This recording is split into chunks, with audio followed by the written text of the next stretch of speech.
What's up? I want to talk about fear. Um,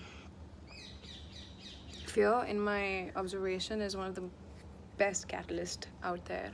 It's it's important. It's part of our DNA, and it's an automatic. It's a biochemical reaction, which is triggered as and when a situation arises, which is in a way unfavorable, seems unfavorable, but in the long run, if you see it, it turns out to be highly favorable.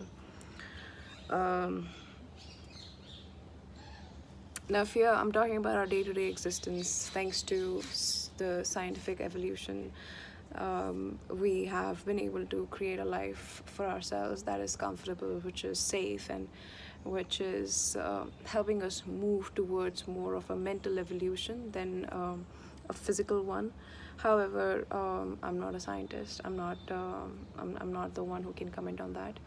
But it seems more of a mental game now, more of an information game than it is of physical strength. Um, so, yeah, fear. I come across a few people, and I'm not gonna talk about what I observe in other people. But what I observe in myself is that whenever I have found myself in a situation where I wanted to go do something, or I wanted to achieve something, or I wanted to maybe take a journey, or maybe even like set up a business, or just make a dream come true. Um, I would find so many excuses so as to not do that, or make changes in myself, or even like understand myself better, or understand my relationships better. I chose not to acknowledge those that change was required, because oh my god, first of all, who's gonna do all the work? Second, second, I'm lazy. Second is afraid, so afraid of rejection, and so afraid of failing, and so afraid to be seen as it is, you know. Um, so the longer you stay in that limbo of fear, uh, the more stagnant life becomes. It becomes really uncomfortable, even though on the surface level you may seem all that comfortable, but underneath, you know what stagnation is, right? It's the most uncomfortable thing on the planet, according to me. Well, not at least the most, but one of the most. Stagnation. It's a slow death. So, fear, yeah. What's so bad about it? Can we embrace it? Is it possible to embrace fear? Is it possible to look at fear objectively? Is it possible to just look at fear? What does it bring up? It brings a vital pack of information, right? Can you talk to your fear? Is it possible to talk to your fear? Is it possible to ask it, what do you want to say? Oh, so you want to make a change? Oh, so you want to achieve your dreams? How are you going to do that? Okay, well, that's good. That's a good question. That's planning, right? You want me to plan ahead. You want me to create a good business plan, and to be very clear as to what do I want to achieve with this, right? Great, thanks, Fear. What's your next question? I'm not good enough. Yeah, probably I'm not good enough. So what? I'll get better. I'll get better. I'll try, and I'll try again. And but you're gonna get rejected. You're gonna get judged, and people are gonna laugh at you. That's okay. That's totally fine. It may happen, and it's okay. And like, people can hold different perspective, and they have all the right to an expression of opinion. And sometimes people will express it to my face as well, that they don't like it, or all kinds of profanities also can be spewed. But I know who I am, and I know that this small step-by-step effort is what is required for the major success that I'm looking for, of establishing myself as whatever my dream is. So is it possible to speak to your fear? Maybe it has some very valid questions that it wants you to acknowledge, so that you're not put into a spot when something like that occurs. When a situation arises, when you're like caught in the spotlight and you're like, oh my god, you're like a deer caught in the light. I don't know what to do in that situation then. So maybe the fear is arising for you to plan ahead. Maybe the fear is arising because you might be deciding to completely give up on something, and the fear is arising. I was like, oh my god, am I doing the right thing? Am I doing the right thing? Then take account. Take account. What are the things that you need to take care of before you jump? You take the jump, right?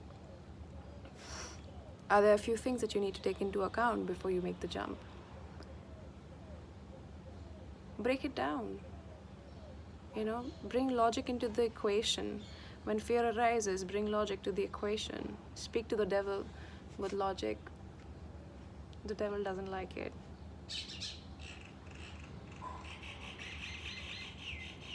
And make the move. Make the move. Take it. You don't have to abandon ship to make the change. If you do, go ahead, do that. If that is what you think is the right move for you, go ahead and do that.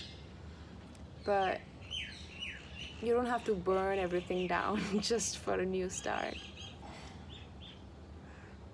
There are so many ways. There are so many ways that'll be more appropriate for everyone out there.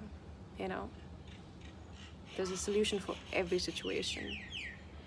And how we get there is not being.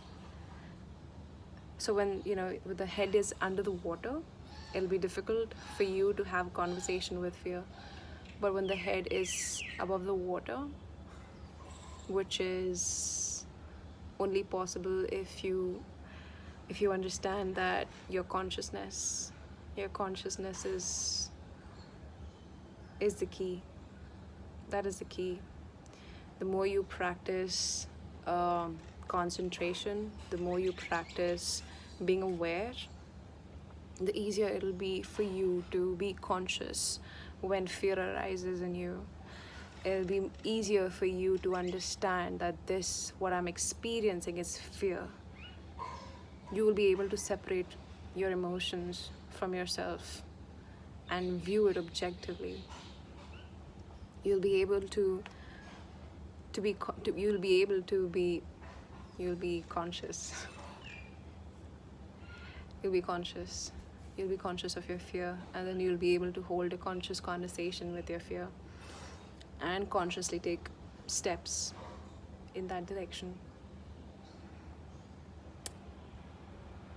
It's all about consciousness, Consciousness is the God, is the source, is everything, it's life. That's everything. That is the key. If you want to change your life, you have to be conscious of everything that happens within you, your thought process. You have to be conscious of your emotions. You have to be conscious of triggers. You have to develop the power of discernment. You have to develop the power of discernment. You've got to work on that. There's so many tools present out there. Like there's yoga, there's meditation, there's pranayama, there's magic. There's so many. Pick one. Pick a tool, man. Pick a tool today. You can read a plethora of books, but none of them will come to your rescue.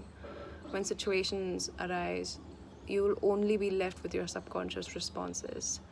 And in that situation, and if you're just repeating what you read in a book, it'll just come out as shallow, and it'll lack any foundation, any solidity, and it'll fail.